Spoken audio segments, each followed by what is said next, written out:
नमस्कार। सबसे बड़ा मुद्दा, सबसे बड़ी बहस लेकर हाजिर हूं मैं आपके साथ अपूर्वा सिंह।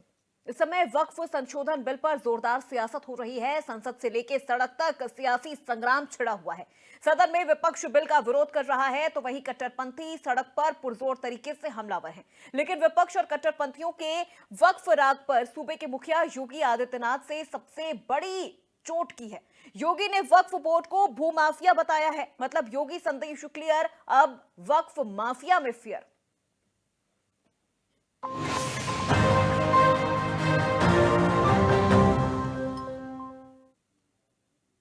मुख्यमंत्री योगी आदित्यनाथ ने वक्फ बोर्ड पर अब तक का सबसे बड़ा हमला बोला है। सीएम योगी ने सीधा हमला करते हुए वक्फ पर भूमि अतिक्रमण करने का आरोप लगाया है। श्रृंगवेरपुर में जनसभा को संबोधित करते हुए सीएम ने कहा कि यहां निषाद राज की पौराणिक भूमि पर कब्जा देख रहे हैं ना, शहर में जगह जगह वक्फ के नाम पर कब्जे किए गए हैं। यहां तक कि कुंभ के समय भी बयान दिए गए कि कुंभ की भूमि भी वक्फ की है। हमने पूछा था क्या वक्फ बोर्ड भूमाफिया बन गया है। साथ ही सीएम योगी ने कहा कि निषाद राज से जुड़ी पवित्र भूमि समेत कई जगहों पर वक्फ के नाम पर अतिक्रमण किया गया है, लेकिन ऐसा नहीं होने दिया जाएगा। उनकी आपत्तियों के बावजूद भव्य और दिव्य कुंभ मेले का आयोजन किया गया। वहीं दूसरी ओर सपा वक्फ बिल को लेकर सरकार पर हमलावर है। सपा प्रमुख अखिलेश यादव ने सोशल मीडिया पर प्लेटफॉर्म एक्स पर पोस्ट लिखा है, सरकार पर हमला बोला है। अखिलेश ने वक्फ बिल को सरकार की नाकामी छुपाने का तरीका बताया है। तो वहीं दूसरी ओर कांग्रेस भी सरकार का विरोध कर रही है। ऐसे में सवाल उठता है कि बिल में नए पैगाम माफियागिरी पर लगेगी लगाम। माफियागिरी को लेकर अब जिस तरह से ये बिल सामने आया है, जिसे भूमाफिया भी कहा जा रहा है, वक्फ को लेकर कि अब सीएम योगी आदित्यनाथ ने कह दिया है कि ये भूमाफिया है। योगी की नसीहत, क्यों हो रही सियासत, योगी का संदेश क्लियर, कट्टरपंथियों में फियर। आज की बड़ी बहस इन्हीं सवालों पर करेंगे चर्चा, लेकिन उससे पहले सियासी प्रतिक्रियाएं आपको दिखाते हैं। प्रयागराज की पहचान को छुपाते थे, वे नहीं चाहते थे, वे नहीं चाहते थे इस पौराणिक सिटी को एक पहचान मिले। वे नहीं चाहते थे कि निषाद राज और भगवान राम के इस मिलन स्थल को एक पहचान मिले, क्योंकि उनके लिए अपना वोट बैंक में कुपूर्ण था। देख रहे हो ना, देख रहे हो, यहां पर भी निषाद राज की पौराणिक भूमि पर कब्जा और जगह जगह शहरों पर भी वक्फ के नाम पर कब्जे किए गए हैं। अब तो हम प्रधानमंत्री जी के प्रति आभार व्यक्त करते हैं। देखा ना, वक्फ बोर्ड ने कैसा मनमानापन उस समय बयान दे रहे थे। जब हम कुंभ का आयोजन करने जा रहे थे उस समय वो बयान दे रहे थे कि प्रयागराज में कुंभ की भूमि भी वक्फ की भूमि है। अबे हमने कहा ये बोर्ड क्या भूमाफिया बोर्ड हो गया क्या? भूमाफिया प्रदेश में नहीं चल सकते। माफियाओं को तो हम पहले ही विदा करा चुके हैं प्रदेश से। अब उत्तर प्रदेश में माफियागिरी नहीं चलेगी। जो लोग प्रयागराज की पहचान को छुपाते थे, वे नहीं चाहते थे, वे नहीं चाहते थे इस पौराणिक सिटी को एक पहचान मिले। वे नहीं चाहते थे कि निषाद राज और भगवान राम के इस मिलन स्थल को एक पहचान मिले, क्योंकि उनके लिए अपना वोट बैंक में कुपूर्ण था। उनका ये कहना है कि इस संशोधन से मुसलमानों की गरीबी दूर होगी, महिलाओं का उत्थान होगा, मुसलमान स्किल्ड होंगे, उनका इकोनॉमिक एम्पावरमेंट होगा, उनको नौकरियां मिल जाएंगी, उनको आज़ादी मिल जाएगी, वो अमीर बन जाएंगे, उनको घर मिल जाएगा, उनको मकान मिल जाएगा। ये बहुत ही वाहियात से भरा उनका तर्क है। तो सवाल ये है कि इस देश में जो 80 करोड़ हिंदू हैं, जो जहालत, मुफलिसी, गरीबी झेल रहे हैं, तो क्या कल आप मठों की, तीर्थों की, आप उनकी हज़ारों करोड़ की जो संपत्तियां हैं, आपकी निगाह उन पे भी है? क्योंकि कल आप ये कहेंगे कि साहब हिंदुओं की आप चाहते हैं कि उनका उत्थान हो जाए, तो हम मठों को और मंदिरों को कब्जा करेंगे। कल आप गुरुद्वारा प्रबंधक कमेटी की बड़ी बड़ी प्रॉपर्टीज़ पे आपकी निगाह होगी कि सिख बड़े गरीब हैं। वक्फ बोर्ड कोई गरीब हटाओ आंदोलन नहीं है। वक्फ बोर्ड की 90% संपत्तियों पे कब्रिस्तान है और मस्जिद है। उसमें कौन सी तरक्की हो जाएगी? सभी धर्मों को भारत का संविधान अधिकार देता है कि वो अपने मुताबिक अपने जो क्रियाकलाप हैं, धार्मिक जो अनुष्ठान है वो उसको कर सकें। लेकिन क्योंकि सरकार की निगाहें प्राइम प्रॉपर्टीज़ पर हैं, वो इसमें हस्तक्षेप करके पूंजीपतियों को बेचना चाहते हैं, सिर्फ और सिर्फ इसलिए कि मुसलमानों के आगे पीछे कोई नहीं है। मुसलमान फार्मर्स बिल की तरह से लड़ेंगे तो आँच, जो गैस स्टोव है वोट का, आँच मुसलमानों पर और बढ़ेगी, आपका वोट शेयर बढ़ेगा। लेकिन ये एक ऐसा ब्लॉट है, एक ऐसा ऐतिहासिक फॉल्ट है। नहीं, ये बिल केवल और केवल अपनी नाकामियों को छिपाने के लिए, अपने जो कमियां हैं उसको छिपाने के लिए सरकार लाई है और इसमें विपक्ष की कोई भी बात सुनी नहीं गई। जो भी विपक्ष के आरोप थे, जो भी विपक्ष के सुझाव थे, उन सारी चीजों को दरकिनार करके सरकार एक मनमाना बिल लाई है और केवल लोगों को थोपने थोपने पे और लोगों को भ्रमित करने के। नहीं, पूरी सरकार पूरे देश को बरगला रही है, पूरे देश के अंदर भ्रम पैदा कर रही है। मुसलमान ने इसमें सभी सभी लोग हैं। पूरे देश को कैसे, जो देश को चाहिए मूल चीज, महंगाई, बेरोजगारी, भ्रष्टाचार, रोजगार, काम, कहीं कुछ नहीं। जो भी टैरिफ लगा, इंग्लैंड ने, अमेरिका ने लगाया, वो सारी चीजों को केवल डाइवर्ट करने के लिए लाकर जनता को भ्रमित कर रहा है।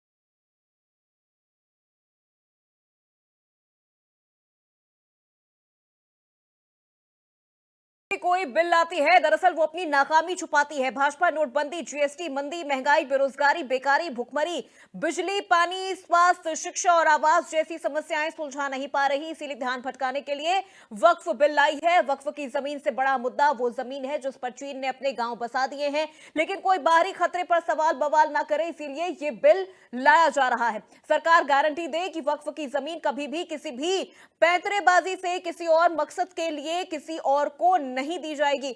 वक्फ की वर्तमान व्यवस्था में चाहे 3 साल के लिए धर्म पालन की पाबंदी की बात हो, या कलेक्टर से सर्वेक्षण के हस्तक्षेप की बात हो, या वक्फ परिषद या बोर्ड में बाहरियों को शामिल करने की बात हो, इन सबका उद्देश्य एक वर्ग विशेष के संविधान अधिकार को छीनकर उनके महत्व और नियंत्रण को कम करना है। ये अखिलेश यादव की तरफ से एक्स पर पोस्ट किया गया है, जो इस वक्त आपको हम दिखा रहे हैं। ट्रिब्यूनल के निर्णय को अंतिम और मानकर उच्च न्यायालय में लेकर जाने की अनुमति देना, दरअसल जमीनी विवाद को लंबी न्यायिक प्रक्रिया में फंसाकर वक्फ भूमि पर कब्जों को बनाए रखने का रास्ता खोलेगा। क्या दूसरे धर्मों की धार्मिक और चैरिटेबल जमीनों को ट्रस्टों में बाहरियों को शामिल करके ऐसी ही व्यवस्था करेगी? सबसे बड़ी बात यह है कि वक्फ बिल की पीछे की ना तो नीति सही है, ना नियत। ये देश के करोड़ों लोगों से उनके घर दुकान छीनने की कोशिश की जा रही है। भाजपा एक अलोकतांत्रिक पार्टी है तो असहमति को अपनी शक्ति मानती है। जब देश के अधिकांश राजनीतिक दल वक्फ बिल के खिलाफ हैं, तो इसे लाने की जरूरत क्या है और जिद क्यों है? वक्फ बिल को लाना भाजपा का सियासी हट है। वक्फ बिल भाजपा की सांप्रदायिक राजनीति का एक नया रूप है। भाजपा वक्फ बिल लाकर अपने उन समर्थकों का तुष्टीकरण करना चाहती है जो भाजपा की आर्थिक नीति, महंगाई, बेरोजगारी, बेकारी और चौपट अर्थव्यवस्था से उनसे छटक गए हैं। भाजपा की निगाह वक्फ की जमीनों पर है। वो इन जमीनों का नियंत्रण अपने हाथ में लेकर इन जमीनों को पिछले दरवाजे से अपने लोगों के हाथों में दे देना चाहती है। भाजपा चाहती है कि वक्फ बिल लाने से मुस्लिम समुदाय को लगे कि उनके हक को मारा जा रहा है, वो दलित हो और भाजपा को ध्रुवीकरण की राजनीति करने का मौका मिल सके।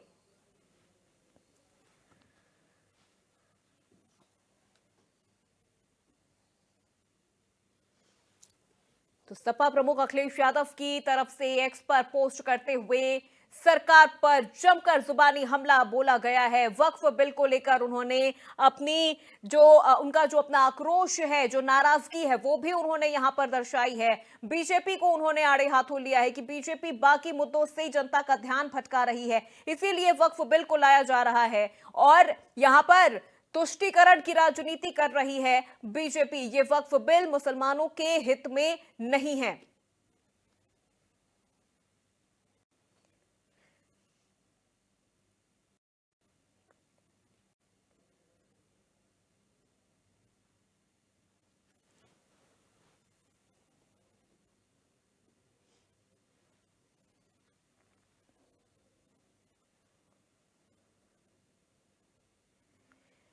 तो देखिए, बिल में जो संशोधन किया गया है, लोकसभा से ये बिल कल पास हो गया है। पक्ष में 288 वोट पड़े, विपक्ष में 232 वोट पड़े हैं। ध्वनि मत के साथ, बहुमत के साथ ये बिल कल रात 2 बजे तक सदन की जो पूरी कार्यवाही है वो चली है और उसके बाद ये बिल लोकसभा से पास हो गया है। आज राज्यसभा में इस बिल को लेकर जो चर्चा है वो इस वक्त लगातार जारी है। किरण रिजिजू की तरफ से भी राज्यसभा में जो ये बिल है पेश किया गया है और इस वक्त राज्यसभा में बिल को लेकर चर्चा की जा रही है। तो वहीं आपको बता दें कि कल 12 घंटे से भी अधिक की जो चर्चा हुई है वो इस बिल को लेकर लोकसभा में हुई है। मैराथन चर्चा हुई है इस बिल को लेकर और सभी के अपने अपने संशोधन भी थे और कई संशोधन ऐसे थे जिन्हें खारिज भी कर दिया गया था। कई संशोधन ऐसे थे जिन्हें यहां पर स्वीकार किया गया।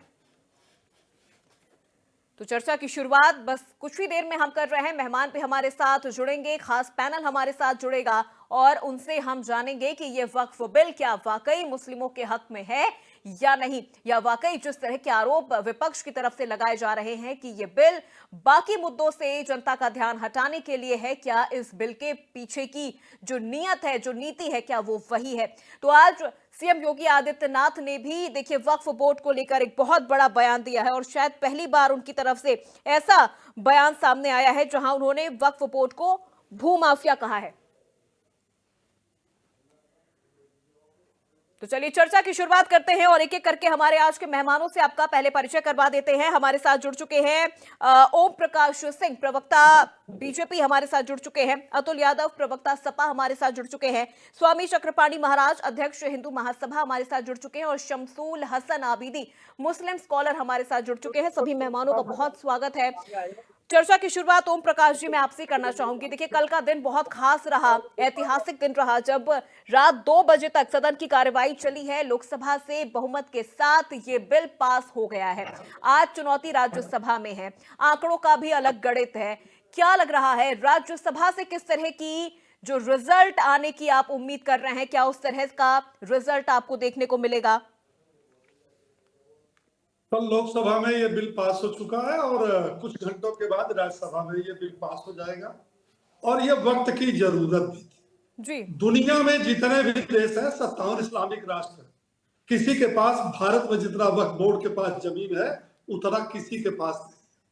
और एक आंकड़े के अनुसार 1947 में जब ये देश आजाद हुआ तो वक्फ बोर्ड के पास 30,000 एकड़ संपत्ति थी।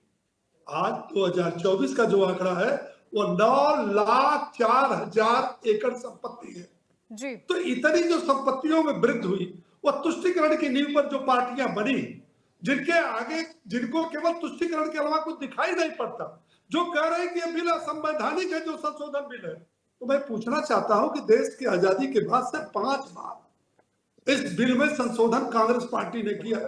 इधर के दिनों में 1995 में 2013 2014 के चुनाव के पहले ठीक पहले 5 घंटे की बात इन्होंने इस बिल को पास करा लिया और उसमें इन्होंने वक्फ बोर्ड को 123 बेशकीमती संपत्तियों को इन्होंने वक्फ बोर्ड के नाम कर दिया। मैं ये पूछना चाहता हूं कि हिंदू धर्म स्थल यदि एक सरकारी नियम के साथ चल सकता है तो ये वक्फ बोर्ड क्यों नहीं चलेगा?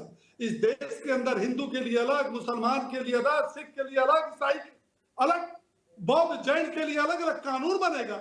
और दिक्कत क्या है भाई, एक जो 2006 में सच्चर कमेटी की जो रिपोर्ट आई थी उसमें बताया गया था कि 80% वक्फ बोर्ड भ्रष्टाचार के को बलिदान हो चुका और वक्फ बोर्ड की जितनी जमीनें हैं 78% सरकारी जमीनों पर कब्जा है। इस देश के अंदर रेलवे और सेना के बाद सबसे ज्यादा अगर जमीन, मैं ये कहता हूं ये वक्फ बोर्ड बना क्यों था? ये धार्मिक संस्था नहीं है, यह संस्था जो है संपत्ति प्रबंधन बोर्ड है इसकी व्यवस्था करने के लिए, और ये बना था आम गरीब मुसलमानों की भलाई और कल्याण के। आज उसका क्या रिजल्ट है? सब पर कब्जा। ये जो ओवैसी भाईजान ने कल वो संशोधित बिल को फाड़ के संसद में फेंक रहे थे, हैदराबाद में 70% जमीनियों पर मैं दावे के साथ कह सकता हूं वक्फ बोर्ड के 70% जमीनों पर ओबीसी भाईजान का या तो कब्जा, उनके करीबियों का कब्जा। सरकार आपसे कह क्या रही है? ये भ्रम क्यों फैला रहे हैं? ये जानते क्या कर रहे हैं? 2 बातें। इस बिल के पास होना असंवैधानिक है। 5 बार पास किया वो संवैधानिक, असीमित शक्तियों को वक्फ बोर्ड को मालिक बनाया वो संवैधानिक। और दूसरा, आपकी जमीनें मुसलमान भाइयों छिन जाएगी। कैसे छिन जाएगी? जैसे हम इसके पहले धारा 370 को समाप्त कर रहे थे, खून की नदियां बह जाएगी। जम्मू कश्मीर में उमर अब्दुल्ला की संवैधानिक सरकार है, लोकतंत्र है, मुख्य धारा में है, विकास में है। सीए जब लाया बोले आपकी नागरिकता समाप्त हो जाएगी। कितने लोगों की नागरिकता समाप्त हुई? एक भी उदाहरण दे दो भैया जिसकी नागरिकता समाप्त हुई। 3 तलाक, ये जो हमारे शरीयत कानून के खिलाफ है, ये मुसलमानों के खिलाफ है। आज प्रसन्न है कि नहीं? और इस बिल का तो मुसलमान भारी संख्या में इसका समर्थन कर रहा है, भारी संख्या। और एक बात और है जो आपने, एक सेकंड, जो आपने आज टॉपिक रखा है, इस प्रदेश के मुखिया योगी आदित्य जी ने कहा है कि यह वक्फ बोर्ड है कि यह भूमाफिया है। और मैं आपको दावे के साथ बता दूं, 2017 से लेके अब तक चाहे जिस प्रकार का माफिया हो, चाहे भूमाफिया हो, चाहे अपराध जगत का माफिया हो, 14,000 करोड़ की इनकी अवैध संपत्तियों को सरकार ने अपने कब्जे में लेकर के गरीबों का मकान बनवा रही है। ये जो आंकड़ा दे रहे हैं कि 90% उस पर मस्जिदें बनी, मैं आंकड़ा देता हूं, मेरा आंकड़ा सही है। 1.7% पर मदरसे बने। ठीक है ओम प्रकाश जी, बने हैं। चलिए ठीक है सर, 13% पर कब्रिस्तान बने हैं, बाकी पर इन्होंने दुकान बना करके ये इसका जो पैसा खुद जेब में रखा। चलिए ठीक है ओम प्रकाश जी, आऊंगी मैं आपके पास। अतुल यादव जी, बहुत सारी बातें आज अखिलेश यादव की तरफ से भी एक्स पर पोस्ट करते हुए उन्होंने लिख दी कि ये बाकी मुद्दों से ध्यान भटकाने के लिए सरकार ये बिल ला रही है। चोरी छिपे, चाहे जीएसटी की बात कर ले, चाहे नोटबंदी की बात कर ले, वो चीजें तो रातों रात कर दिया गया, लेकिन इस बिल को पूरे डिस्कशन के साथ पूरा एक माहौल बना के बीजेपी ला रही है। लेकिन इसमें कहां ऐसा लिखा है कि अगर ये बिल आ जाएगा तो मुस्लिमों का हक छीन लिया जाएगा, उनकी जमीन पर कब्जा कर लिया जाएगा या उन्हें बेदखल कर दिया जाएगा? ऐसा तो कहीं नहीं लिखा है। देखिए अपूर्वा सिंह जी, आप एक चीज नोट कर पाएंगे, भारतीय जनता पार्टी की मंशा जो है जग जाहिर है। भारतीय जनता पार्टी का और जो हमारे माननीय मुख्यमंत्री उत्तर प्रदेश माननीय योगी जी के द्वारा जो कहा जा रहा है, योगी जी तो 80-20 की राजनीति करते हैं, खुलेआम करते हैं और खुलेआम बोलते भी हैं, तो इसमें तो कोई दो राय भी नहीं है। वो कहां पे मुस्लिमों का भला चाहते हैं? मुस्लिमों के विषय में जब भी बोलते हैं इतना कड़वा बोलते हैं कि कोई लोग सुन भी नहीं पाएंगे। तो कहीं ना कहीं आप देख पाएंगे यह बिल जो है ना, ये 300A जो संपत्ति का अधिकार की सुरक्षा करता है और 14A जो समानता का अधिकार करता है, इसका उल्लंघन तो कई जगहों पे दिख ही रहा है। और जो हमारा भारतीय संविधान अनुच्छेद 26 कहता है कि धार्मिक स्वतंत्रता से संबंधित जो है वो कहीं ना कहीं ये धर्म में क्यों भारतीय जनता पार्टी इन्वॉल्व होना चाहती है, भारतीय जनता पार्टी क्यों दखल देना चाहती है? एक चीज। दूसरी चीज है कि इस विधेयक के माध्यम से जो संपत्तियों का है ना प्रबंधन सरकारी नियंत्रण में है, तो सरकारी नियंत्रण में माननीय योगी जी जो वो क्या कहना चाहते हैं मुझे नहीं समझ में आ रहा है कि वो कब उन्होंने मुसलमानों की के संदर्भ में कोई बात कही थी। वो तो खुलेआम मुसलमानों के विषय में अगर कोई ऐसी बात हो तो मैं आपके चैनल में देखना चाहूंगा। वो अगर विधानसभा में भी अगर नाम लेते हैं, अगर वो 16 अपराधी पकड़े जाते हैं तो उसमें एक मुस्लिम का नाम बताते हैं, एक यादव का नाम बताते हैं, अन्य के नाम बता भी नहीं पाते हैं। तो कहीं ना कहीं ये सब चीजें चुनावी मोड में कह लो, वोटरों को रिझाने की बात कह लो, कहीं ना कहीं अगर विकास की बात करते हैं तो उत्तर प्रदेश में 80 लोकसभा सीटें आती हैं। माननीय योगी जी के द्वारा कितने मुसलमानों को टिकट लोकसभा में दिला दिया गया था 2024 के चुनाव में? और रही बात 2 बार से सरकार है तो कितने विधायकों को टिकट मुस्लिम विधायकों को टिकट दे दिया गया था भारतीय जनता पार्टी की ओर से? कहीं ना कहीं अपूर्वा सिंह जी आप देख पाएंगे कि भारतीय जनता पार्टी की मंशा ये चुनावी मंशा होती है, वोटों के हिसाब से मंशा होती है। और 80-20 की जो उनकी राजनीति चलती है, इसी राजनीति को कि हम एक वर्ग को दबाने के लिए, देखिए एक वर्ग को खुश करने के उद्देश्य से किया जा रहा है। हमारे माननीय राष्ट्रीय अध्यक्ष जी के द्वारा लोकसभा में भी बोला गया और विभिन्न माध्यमों से भी बोला जा रहा है। और जो बात रख रहे हैं उत्तर प्रदेश में 80 स्मार्ट सिटियां कहाँ हैं, नोटबंदी हुई तो उसका क्या फायदा हुआ? और अगर विभिन्न बिल लाए जा रहे हैं तो इस बिल में ऐसा क्या आ जाएगा? अगर विकास करना ही चाहते हैं मुस्लिम समाज का, तो मुस्लिम समाज के लिए जो मदरसों की कभी जांच कराने बैठ जाते हैं, कभी कुछ कराने बैठ जाते हैं, हमारा मानना है कि सभी को समान नजर से देखना चाहिए। हमारा देश जो है ना लोकतांत्रिक देश है और लोकतांत्रिक व्यवस्था में सभी धर्मों का समान रूप से आदर होना चाहिए। चलिए ठीक है अतुल यादव जी, ठीक है सर रुक जाइए। चक्रपाणी महाराज जी, बिल को लेके देखिए कल से ही हम देख रहे हैं जो ये तीखी बहसबाजी चल रही है, लेकिन लोकसभा से बिल पूरी तरह से ध्वनि मत के साथ पारित हो जाता है। राज्यसभा में चर्चा चल रही है, लेकिन अब आरोप प्रत्यारोप का दौर भी शुरू है। बीजेपी कह रही है कि विपक्ष मुस्लिमों को भड़का रहा है, भ्रामक बातें फैला रहा है, तो वहीं विपक्ष का आरोप है कि ये असल मुद्दों से ध्यान भटका के बीजेपी यहां पर अल्पसंख्यकों को लेके एक धर्म विशेष को खुश करने की कोशिश की जा रही है, बहुसंख्यकवाद कर रही है बीजेपी। नहीं नहीं, देखिए इसमें कहीं ना कहीं राष्ट्रहित छिपा हुआ है। इस बात को समझिए, वक्फ बोर्ड का जिस प्रकार से पिछली यूपीए की सरकार ने एक भस्मासुर का रूप दे दिया, एक भूमाफिया का अधिकार दे दिया कि किसी की जमीन को इशारा करता है कि मेरा है। आप देखिए कि केरल की जो घटना है कि केरल में करीबन जो है हजारों साल पुराने एक मंदिर और आश्रम पे किस प्रकार से वक्फ बोर्ड ने अपना दावा ठोक दिया। जब जब भारत में पहली बार इस्लाम आया तो उसको जो है मस्जिद के लिए स्थान देने वाला केरल का हिंदू राजा था। और आज स्थिति ये है कि पुराने यानी इस्लाम की जब स्थापना हुई उसके पहले की भी जो मंदिर और आश्रम है उन पे तक दावा करने से पीछे नहीं वक्फ बोर्ड करता है। तो ये अधिकार किसने दिया? ये अधिकार पिछली यूपीए की सरकार ने दिया, कांग्रेस की सरकार दिया, बल्कि ये पाप किया। तो सवाल इस बात का है कि जब जो है आपको अधिकार दिया जाता है तो मीठा मीठा गप गप और कड़वा कड़वा थू थू। आज जब देश की परिस्थितियां ऐसी हुई हैं कि देश राष्ट्रभक्त जागृत हो चुके हैं, इस बात को समझने लगे हैं कि भाई ये तो राष्ट्र के लिए घातक है। किसी भी संस्था को इस प्रकार से अधिकार कैसे कोई दे सकता है संसद से कि आप किसी पे भी वो करोगे, तुम्हारा न्यायालय, तुम्हारी जज, सब कुछ तुम्हारे, और तुम आप जो है जमीन कब्जा कर लो। तो ये आज आपने कहीं देखा किसी त्रासदी में कभी वक्फ बोर्ड ने किसी गरीब असहायों की मदद की, कभी देश की मदद की? कभी नहीं की। तो सवाल यही है उठता है कि इसमें हमें सभी पार्टियों को एकजुट होकर के बल्कि वक्फ बोर्ड के अधिकार को संशोधन में समर्थन करना चाहिए था। लेकिन बड़ा दुर्भाग्यपूर्ण है कि इसमें भी प्रश्न उठाया जा रहा है और राजनीति की जा रही है। इसको राजनीति नहीं बल्कि राष्ट्र की निगाहों से देखी जाना चाहिए। अभी हमारे बैठे हुए माननीय अतुल यादव जी सपा के प्रवक्ता है, वो बोल रहे थे कि देश संविधान से चलता है, लोकतांत्रिक देश है। भाई यही तो बात है कि लोकतांत्रिक होना चाहिए, लेकिन वक्फ बोर्ड का जो अधिकार दिया गया था वो पूरी तरह अलोकतांत्रिक था। वो पूरी तरह कब्जेदार उसको बना दिया गया, पूरी तरह उसको एक कब्जे का अधिकार दे दिया गया था, भस्मासुर बना दिया गया था। तो जरूरी है कि उसको किसी भी संस्था को उतना ही अधिकार दो कि वो सिर्फ अपने दायरे में काम करे, ये नहीं कि वो राष्ट्र से ऊपर हो जाए। आज जो है रेलवे और सेना से अगर देखा जाए तीसरे पे प्रॉपर्टी वक्फ बोर्ड के है। आप देखो कि एक दिन में किसी को हिंदू बनाते हैं, हिंदू को पकड़ते हैं, किसी विधवा को, किसी अन्य को जिसका कोई नहीं है, तुरंत जो है उसको इस्लाम में लेकर के उसका दान करवा देते हैं वक्फ बोर्ड में जमीन। तो इस प्रकार की खामियां जो है, ठीक है,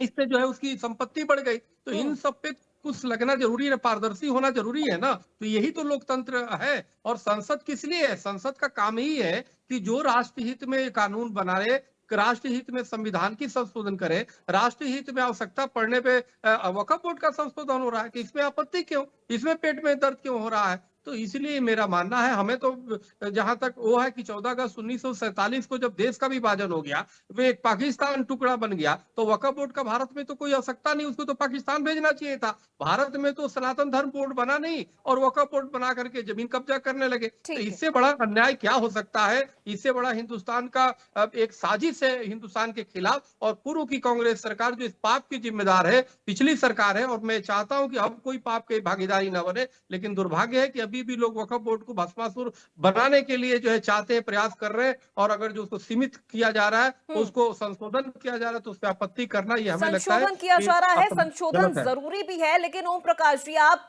जो संशोधन कर रहे हैं इसमें, तो फिर अब सवाल आपकी नियत और नीति पर उठ रहा है। चलिए मैं आपको 2 मिनट का वक्त देती हूं। आप ऐसी जो तर्क है, आप ये तर्क रखिए कि अतुल यादव जी कन्विंस हो जाएं कि नहीं, आपकी नीयत भी ठीक है, आपकी नीति भी ठीक है इस बिल को लाने की, या फिर इसमें जो संशोधन हो रहा है वो बहुत साफ नीयत के साथ आप कर रहे हैं, किसी एक वोट बैंक को खुश करने के लिए नहीं कर रहे हैं, ना ही बहुसंख्यकवाद आप कर रहे हैं, ना ही इससे मुस्लिम समुदाय को कोई दिक्कत या परेशानी आने वाले भविष्य में होगी। बहुत अच्छा सवाल किया अपूर्वा जी आपने। मैं ये कहता हूं कि 14 में भारतीय जनता पार्टी केंद्र में पहली बार आई, उसने वादे किए, देश के अंदर काम किया। 19 में सरकार ने उसके काम की मोहर लगाई। फिर जो है 24 में सरकार के काम की जो है देश की जनता जनार्दन ने उसके काम का मोहर लगाया। 3 बार से लगातार केंद्र में मेरी सरकार बन रही। अब नीयत और नीति की बात है। मैं ये कहना चाहता हूं, तुष्टीकरण की नींव पर बैठी हुई ये कांग्रेस और ये समाजवादी पार्टी लोकतंत्र की बात करती है। पहले तुम अपने घर से लोकतंत्र तैयार कर लो। 1992 में समाजवादी पार्टी की स्थापना हुई। आज से आज तक मुख्यमंत्री कौन बना? पिता पुत्र। राष्ट्रीय अध्यक्ष कौन बना? पिता पुत्र। हिम्मत हो ये धर्मनिरपेक्षता की बात करते हैं तो कह दे कि अगला मुख्यमंत्री जब हमारी सरकार आएगी तो मुसलमान होगा, अगला राष्ट्रीय अध्यक्ष जो होगा वो मुसलमान होगा। रही बात जो है कांग्रेस की, कांग्रेस और ये दोनों चट्टे बट्टे ये कुछ नहीं करेंगे। हम तो कहते हैं न्यायालय जाओ। और हिम्मत हो, हिम्मत की बात करता हूं तो कांग्रेस और समाजवादी पार्टी लोकतांत्रिक तरीके से ये इस बिल के खिलाफ सड़कों पर बैठ जाए। दूसरी बात ये है, आप ये बताइए, भूल जाइए कि इन्होंने कहा कि ईडन गार्डन भी वक्फ बोर्ड की है, संसद भी जो है नई संसद भी वक्फ बोर्ड की है। आप ये बताइए कि सृष्टिकाल से जब हम पैदा नहीं हुए तो उसके पहले सृष्टिकाल से कुंभ चल रहा है प्रयागराज में। 1400-1500 साल पहले का इतिहास है इस्लाम धर्म। ठीक है, कह दिया कि 54 एकड़ जो है जमीन हमारी है। आप बताइए कि उदय प्रताप कॉलेज 150 साल पुराना है। इन्होंने नोटिस दे दिया कि ये जो है उदय प्रताप कॉलेज जो है वह बोर्ड की जमीन पर है। और एक बात मैं और कहना चाहता हूँ, इसके फायदे बताइए, चलिए, ठीक है। क्या उत्तर प्रदेश की जनता को ठीक है, क्या ठीक है, होगा या ठीक है। उनको चलिए ऐसा ओम प्रकाश जी, अब रुक जाइए सर, अब रुक जाइए। हमारे जितना उनको कन्विंस होना था, मैं एक बार उनसे भी पूछ लेती हूँ अतुल यादव जी से। अतुल यादव जी, चुप कराइए, ठीक है। ओम प्रकाश जी सर रुक जाइए। 2 मिनट का आपको समय मैंने दिया था, 2 मिनट पूरे हो गए। मुझे एक बार अतुल जी से सवाल लेने दीजिए। अतुल जी, कहा जा रहा था कि अगर ये बिल पास हो गया, अगर जो संशोधन है अगर वो पास हो गया तो फिर सड़कों पर हम कोहराम मचा देंगे, प्रलय आ जाएगा, ऐसा बहुत कुछ विपक्ष की तरफ से भी कहा गया था, मुस्लिम समुदाय की तरफ से भी कहा गया था। लोकसभा से बहुमत के साथ पास हो गया है, आज कुछ भी नहीं ऐसा हुआ। राज्यसभा से भी पास हो जाता है, फिर क्या होगा? अपूर्वा सिंह जी, एक चीज बताइए, जो हमारा देश लोकतांत्रिक देश है और हम सब लोग अपने संविधान को मानते हैं और हम संविधान में कानून में व्यवस्था रखते हैं। हमारा विरोध का तरीका क्या होगा कि हमारे लिए जो विरोध का तरीका शांति तरीके से, शांति प्रकार से होता है। ये नहीं कि भारतीय जनता पार्टी हम अराजक, जो हमारे सांसद जी के यहाँ जाके पथराव कर दिया जाकर के इन्होंने।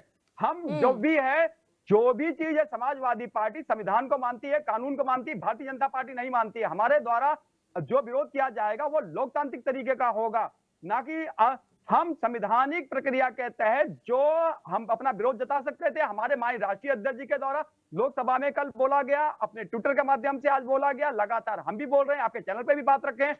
भाई, जब भारतीय संविधान का अनुच्छेद 26 भारत में धार्मिक स्वतंत्रता का से संबंधित है, तो धार्मिक स्वतंत्रता में भारतीय जनता पार्टी हमेशा हस्तक्षेप करने का क्यों प्रयास करती है? और रही बात इस विधेयक के माध्यम से जो चीजें लाई जा रही हैं, इसे सरकारी नियंत्रण में करना चाहते हैं। इनका मंशा जो है सरकारी नियंत्रण में करके अपने कुछ पूंजीपतियों जो इनके दोस्त हैं उनको देना चाहते हैं ये संपत्तियां जो बता रहे हैं। अगर गरीब मुसलमानों की बात है तो उनकी शिक्षा दिशा पे अभी एक चीज नोटिस कीजिए, जब ये नमाज नहीं पढ़ने दे रहे थे, अपनी उनकी छत तो उनकी अपनी है, उनकी सर, अब ऐसे में तो फिर ये भी देख लीजिए ना, अतीक अहमद के कब्जे से कितनी सारी जमीनें जो वक्फ की जमीनें थी वो मुक्त करवाई गई हैं। तो ऐसा नहीं है सर, कई ऐसे माफिया हैं जो अभी भी वक्फ की जमीन पर अवैध कब्जा किए हुए हैं। सुन लीजिए अपूर्वा सिंह जी, आपके चैनल के द्वारा आज की डिबेट का शीर्षक ये रखा गया, योगी जी का बयान। माननीय योगी जी बताएं कि उत्तर प्रदेश में 403 विधानसभा सीटें हैं, कितने उन्होंने जनप्रतिनिधि के रूप में विधायकों को टिकट दिया? क्या उत्तर प्रदेश की विधानसभा में कितने मुस्लिम विधायक हैं? मैं आपके चैनल में, जो उत्तर प्रदेश उत्तराखंड का सबसे बड़ा और प्रतिष्ठित चैनल है, और आपके चैनल का मैं अगर नहीं है तो फिर क्या सर उनके लिए सोच भी नहीं सकते? उनके लिए कोई बिल भी नहीं ला सकते? ऐसा तो नहीं है ना, ऐसा तो कहीं नहीं लिखा है। मैंने क्या कहा कि मेरे द्वारा आपके चैनल पे ये कहा जा रहा है कि क्या वाकई में इनकी मंशा वाकई में मुस्लिमों के लिए या मुस्लिम समाज के लिए माननीय योगी जी की या केंद्र सरकार की इतनी अच्छी है कि उनके लिए वाकई में दरवाजे खुले जा रहे हैं कि गरीबी हटाने के विषय में सोचा जा रहा है? अगर वाकई में ऐसा होता तो उत्तर प्रदेश में विकास की नदियां बह रही होती। लेकिन कभी भी माननीय योगी जी की जितनी भी आप सभा में देखेंगे वो 80-20 की राजनीति के संदर्भ में बोलते हैं, एक वर्ग को खुश करने के लिए बोलते हैं, एक वर्ग को नाराज करने वाली बातें बोली जाती हैं और हमेशा ध्रुवीकरण वाली बातें बोली जाती हैं। कभी भी विकास के संदर्भ में माननीय योगी जी को आज भी अगर बोल रहे थे तो कहां पे भी उनको विकास के संदर्भ में कोई बात रखी गई? उनका निषाद राज खुश हो जाते, एक देखिए कब्जा करने जा रहे थे, संपत्तियां ऐसी हैं, तो किस प्रकार की भाषा शैली होती है? अपूर्वा सिंह जी, आपका चैनल प्रतिष्ठित है, हम भी आपके चैनल पे बात रख रहे हैं। माननीय योगी जी जब से उत्तर प्रदेश में बने हैं, विकास का कार्य अवरुद्ध हो गया, भारतीय जनता पार्टी के कार्य में विकास का कार्य हो रखा है, कोई कार्य नहीं हो रहे हैं। ये सिर्फ संपत्तियों पर कब्जा सरकारी नियंत्रण में लाना चाहते थे, इनकी मंशा सर्वजी। अगर वाकई में मुस्लिमों का विकास करना चाहते थे, स्कूल खोलें, कॉलेज खोलें और उनके लिए बेहतर शिक्षा का प्रबंधन करें और अच्छे से अच्छे कार्य करें। लेकिन भारतीय जनता पार्टी तो क्या करे, 80-20 की राजनीति करती है। लोकसभा चुनाव, अभी हमारे साथी भारतीय जो इस पैनल पे भारतीय जनता पार्टी के प्रवक्ता बोल रहे थे, क्या लोकसभा में किसने कहा था मंगलसूत्र क्यों, आपका मंगलसूत्र छीन ले जाएंगे? किसकी? एक मिनट, अतुल यादव जी, बार बार ये जो जिक्र किया जा रहा है ना कि बीजेपी वर्सेस मुस्लिम, अब ये यहाँ पे मामला बीजेपी वर्सेस मुस्लिम का तो है ही नहीं, मामला तो यहाँ बीजेपी वर्सेस वक्फ का है। फिर वही भ्रामकता वाली बातें आप फैला रहे हैं जो बीजेपी बार बार कह रही है। आप एक भ्रामकता आप फैला रहे हैं मुस्लिम समुदाय में कि अगर ये संशोधन पारित हो जाता है, अगर ये बिल आ जाता है तो आपकी जमीनें छीन ली जाएंगी, आपका हक छीन लिया जाएगा। ऐसा कहां लिखा है? माफियागिरी खत्म हो जाएगी, जो अवैध रूप से कब्जा की गई है वक्फ की जमीन वो छूट जाएगी।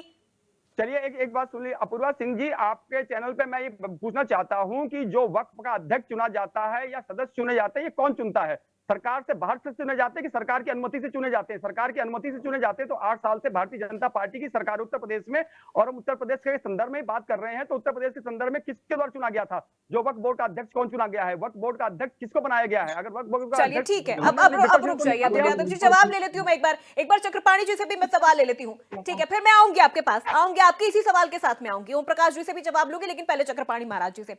चक्रपाणी जी, बार बार ऐसी चीजें भी सामने आ रही है कि कई ऐसी जमीनें हैं वक्फ बोर्ड की जिसपे कब्जा अवैध रूप से किया गया है।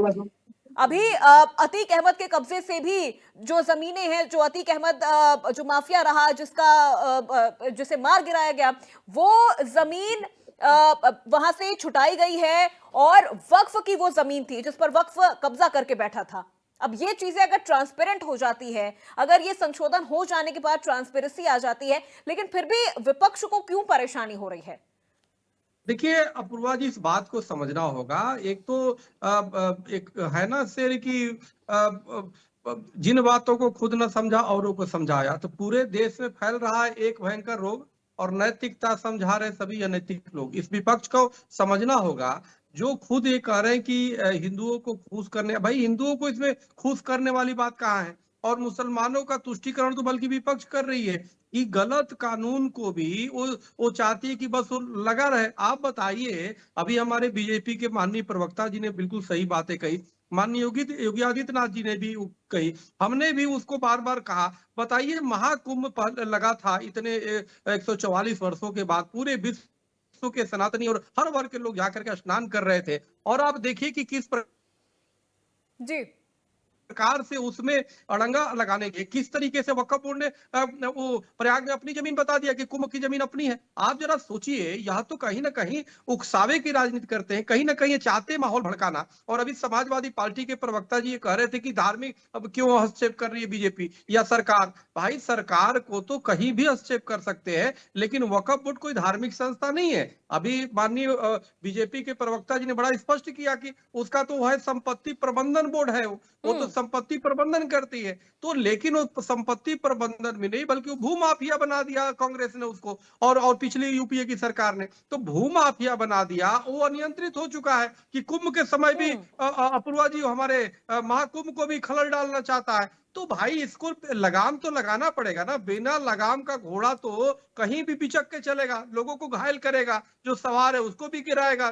तो इसलिए हमारा संविधान जो है, हमारा जो है संसद जो है, इसीलिए है जो संवैधानिक दायरे में, और यह संवैधानिक नहीं है। जब संवैधानिक तरीके से बहुमत से सब कुछ पास हो रहा है तो विपक्ष असंवैधानिक कह रही है। अरे भाई, आपकी ये कथन ही असंवैधानिक है। आप पूरे देश के लोगों ने चुन करके सरकार बनाई है। जनता पार्टी की मंशा वाकई में स्वच्छ है। अगर भारतीय जनता पार्टी की मंशा स्वच्छ होती, समझ विपक्ष का को विश्वास में जो जेपीसी था, उसमें जो विपक्षी सदस्य थे। चलिए ठीक है, 1 मिनट अतुल जी, रुक जाइए। हमारे साथ और भी मेहमान जुड़ गए हैं, एक बार पहले उनका परिचय करवा देते हैं। शमसूल हसन आबिदी साहब हमारे साथ जुड़ गए हैं, मुस्लिम स्कॉलर हैं। शमसूल साहब, अब देखिए, चर्चा अभी हो रही थी, आप थोड़ा लेट से जुड़े हैं, लेकिन चर्चा बार बार यही हो रही है कि लोकसभा से तो बिल पारित हो गया, राज्यसभा में चर्चा जारी है। आज सीएम योगी आदित्यनाथ कह रहे हैं कि ये वक्फ बोर्ड नहीं भू माफिया है, और यहां पर बार बार ये कहा जा रहा है कि ये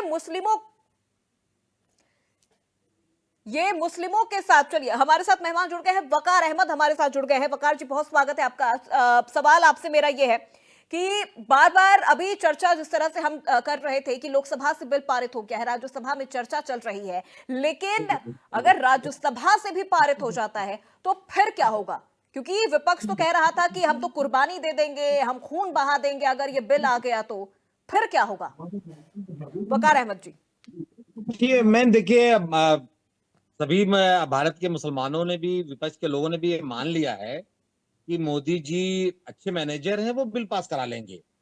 तो बिल पास करा लेने के बाद ऐसा कोई बड़ा रिएक्शन, कहीं कोई धरना प्रदर्शन हो सकता हो जाए, वैसे कोई बड़ा रिएक्शन नहीं होगा, क्योंकि मुसलमानों को हम लोगों ने ये समझा दिया है कि लड़ने से कोई फायदा नहीं है, सड़क पे उतरने से कोई फायदा नहीं है।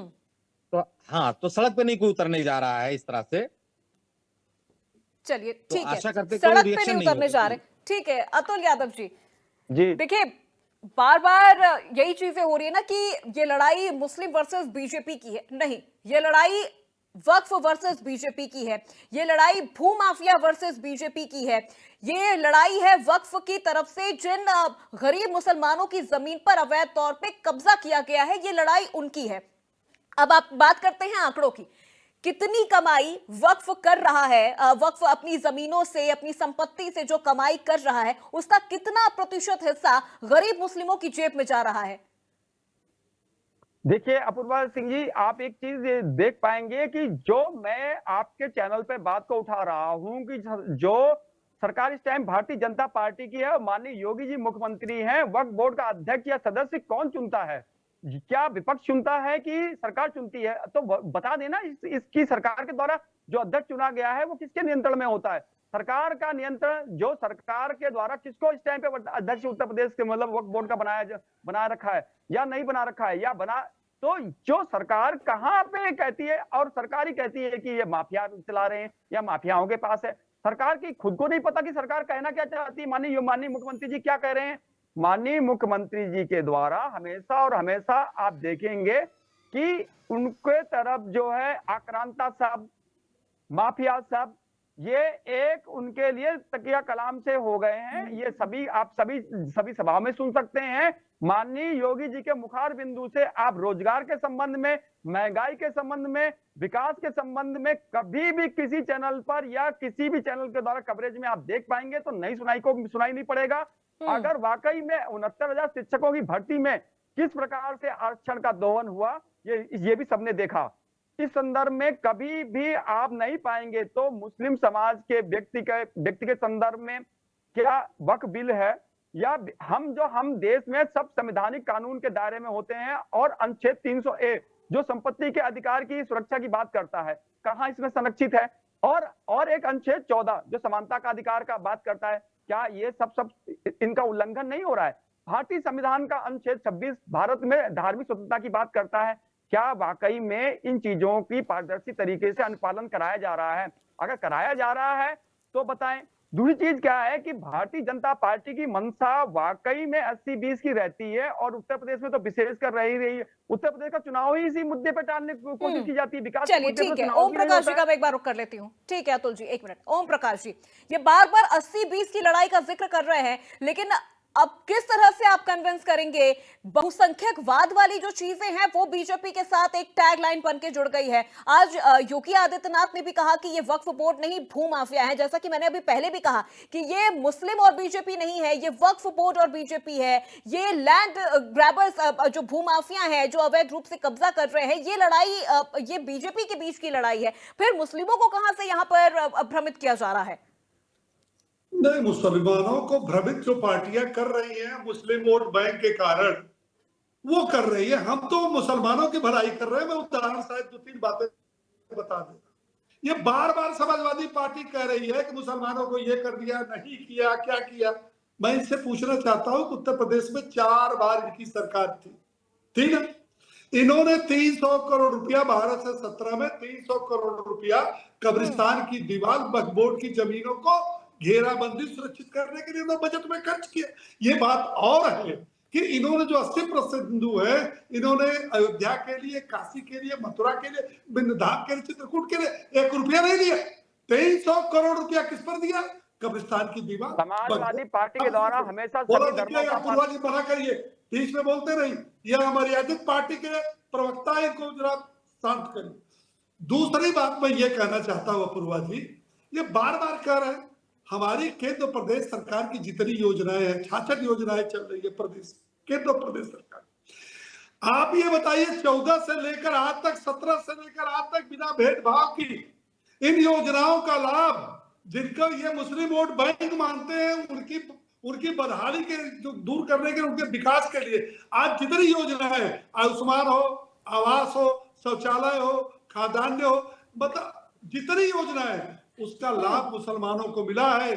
गरीब पसमानदा मुसलमानों की जो है आज इस देश के अंदर जो है हुई, ये क्या है? ये तो कुछ 12 एक उदाहरण मैं और दे दूं। 12 से 17 सरकार थी, अयोध्या में, काशी में और लखनऊ में सीरियल बम ब्लास्ट करने वाले जो मुस्लिम आतंकवादी थे, हाईकोर्ट चले गए थे कि निर्दोष है, मासूम है, इनको छोड़ दिया जाए। हाईकोर्ट ने इनको फटकार लगाई थी कि नहीं लगाई थी? तो कभी ऐसा नहीं हुआ। हम समाजवादी पार्टी हमेशा 1 मिनट सर रुक जाइए। वकार अहमद जी से मेरा सवाल है। वकार अहमद जी, देखिए वही सवाल मैंने यहाँ पर अतुल जी से पूछा, वही मैं आपसे यहाँ पर 1 मिनट अतुल जी रुक जाइए सर, अपनी बारी में बोलिएगा। देखिए अपनी बारी में बोलिएगा, बीच में ऐसे बोलने से सही साबित नहीं हो जाएगा। अपनी बारी में बोलिएगा। वकार जी से मेरा सवाल है। वकार जी, यहाँ पर ये चीजें कही जा रही हैं कि जितनी कमाई वक्फ बोर्ड कर रहा है अपनी संपत्तियों से, 167 करोड़ का जो आंकड़ा एक आया था सामने कि वक्फ बोर्ड इतनी कमाई कर रहा है, वो आखिर पैसा कहां जा रहा है, कहां लग रहा है वो पैसा? हैदराबाद में मॉल्स बन रहे हैं, हैदराबाद में शॉपिंग सेंटर्स बन रहे हैं, लेकिन फिर अब यहाँ देखें तो फिर वो गरीबों की जेब में कहां जा रहा है? गरीब मुसलमानों को क्या मिल रहा है? मैम अबरोहा जी जरा मेरी बात सुन ले, मैं वही बताना चाह रहा हूँ आपको। पहली बात तो ये है कि जो जफर फारूकी साहब है, जिनको मैनेज करके बाबरी मस्जिद का फैसला कराया गया था, यूपी में अभी भी वही चेयरमैन है, और वो बसपा, सपा और भाजपा तीनों के टाइम में लगातार वही चेयरमैन है। अगर कहीं कोई भू माफियागिरी हो रही है तो सरकार के द्वारा नियुक्त कह लीजिए या उनके द्वारा पोषित कह लीजिए। जफर फारूकी साहब जो सुना है विदेश में चंदा लेने गए धन्नीपुर की मस्जिद बनवाने के लिए, जो बाबरी मस्जिद के बदले में मिली थी धन्नीपुर में, जो अभी तक वहां पे एक ईंट भी नहीं रखी गई है। तो ये जो चेयरमैन होते हैं वो तो सरकार के द्वारा ही होती है, सरकार की बॉडी है ना।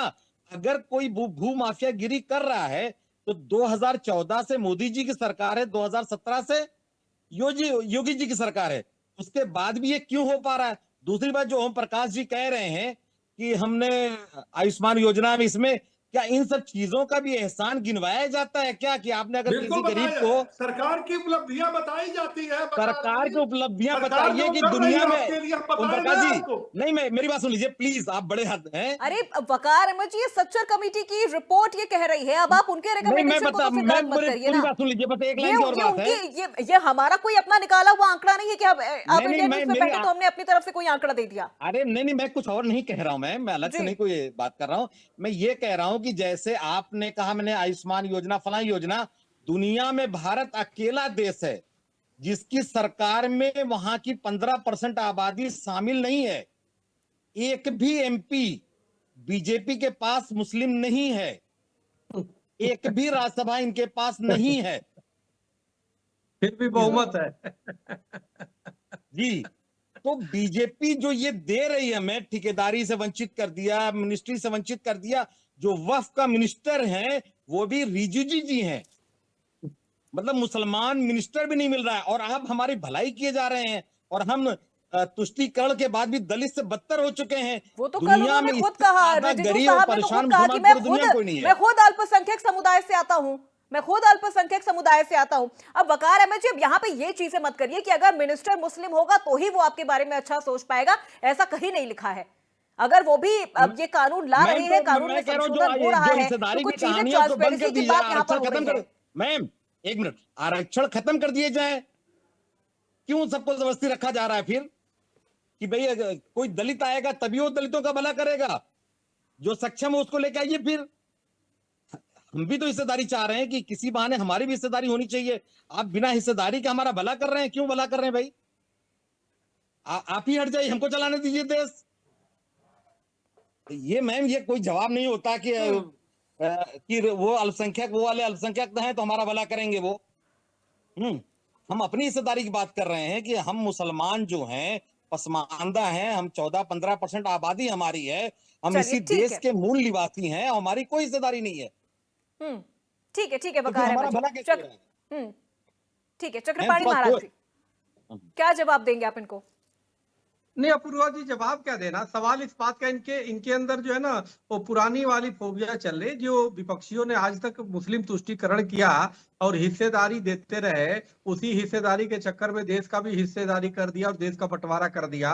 तो इसलिए वो इन्हीं के दिमाग में चल रहा है। ये नहीं चल रहा है कि ये वो भारत है जहाँ पे किसी प्रकार का लिंग भेद, क्षेत्र भेद, जाति भेद या संप्रदाय भेद नहीं होना चाहिए। इसमें जो भी चुना जा रहा है वो अपने योग्यता के आधार पर चुना जा रहा है। और देखिए, बहुमत की सरकार पिछली 10 साल थी, अभी भी सरकार बनी हुई है। तो सवाल इस बात को समझना होगा, तो आपको उत्तर स्वयं ही समझ जाना चाहिए कि जब एक भी नहीं है फिर भी पूर्ण बहुमत की सरकार थी ना 10 साल भाई, तो आपके नहीं थे उसके बावजूद भी, तो इसका मतलब कि देश की जनता जो है सब लोग मिलकर के उसको चुन रहे हैं। तो इस पे तो प्रश्न उठाना नहीं चाहिए आप। लेकिन हर जगह आप मुस्लिम कार्ड खेलते रहते हैं कि हमारा प्रतिनिधि नहीं है। अरे हमारा और आपका प्रतिनिधि क्या है? देश के प्रधानमंत्री तो आपके भी है और हमारे भी है। उत्तर प्रदेश के मुख्यमंत्री योगी आदित्यनाथ तो आपके भी है, हमारे भी है। वो सबके मुख्यमंत्री होता है, वो संवैधानिक पद है।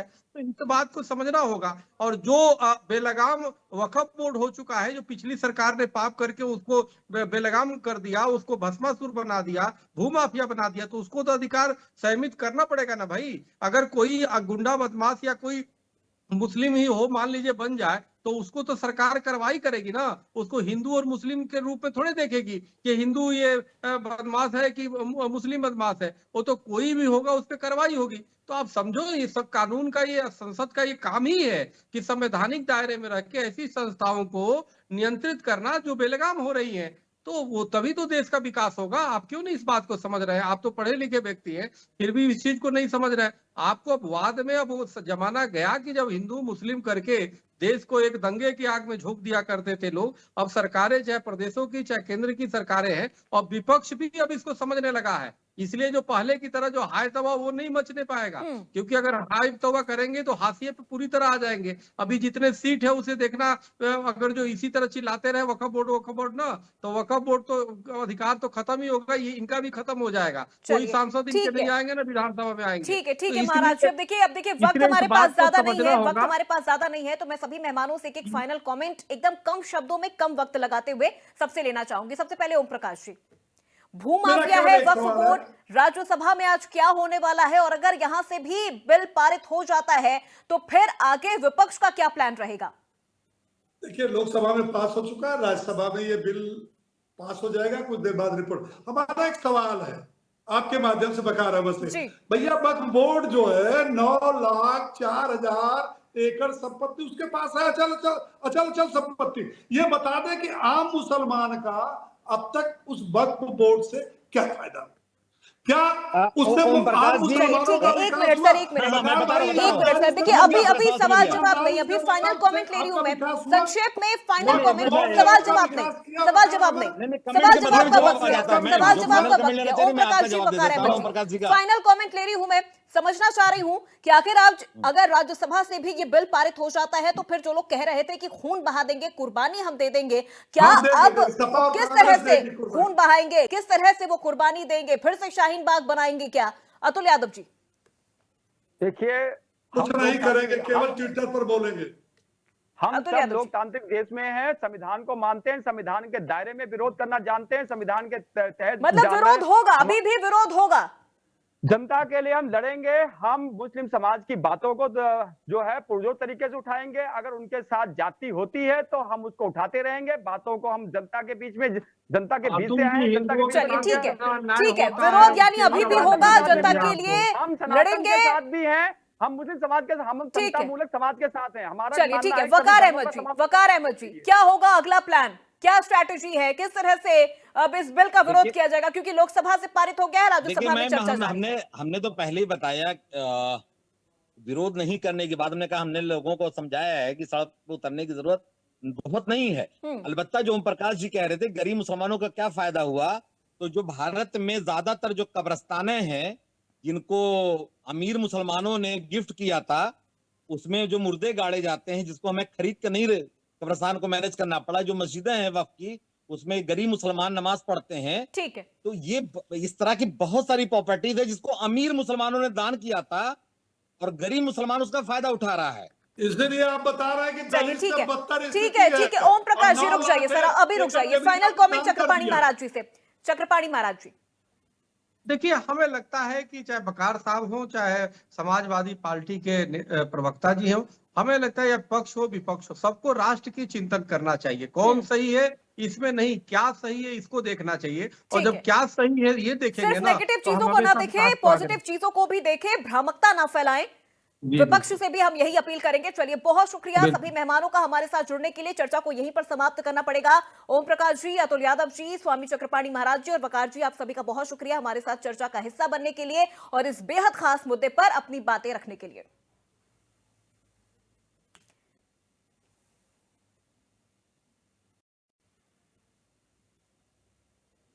तो देखिए, चर्चा को यहीं पर समाप्त कर रही हूं, लेकिन कल लोकसभा से यह बिल पारित हो चुका है। 288 पक्ष में वोट पड़े हैं। राज्यसभा में इस वक्त चर्चा जारी है। राज्यसभा में आखिर क्या नतीजे सामने आएंगे ये तो थोड़ी देर में हमें पता चल ही जाएगा, लेकिन उसके बाद क्या होगा? क्या वाकई सड़कों पर आंदोलन होगा? क्या वाकई सड़कों पर खून बहेंगे? क्या वाकई सड़कों पर हमें कुर्बानियां देखने को मिलेंगी, जैसा विपक्ष की ओर से कहा जा रहा है? विपक्ष कह रहा है कि हम यहां पर चुप अभी भी नहीं बैठेंगे, हमारी तरफ से विरोध अभी भी लगातार जारी रहेगा।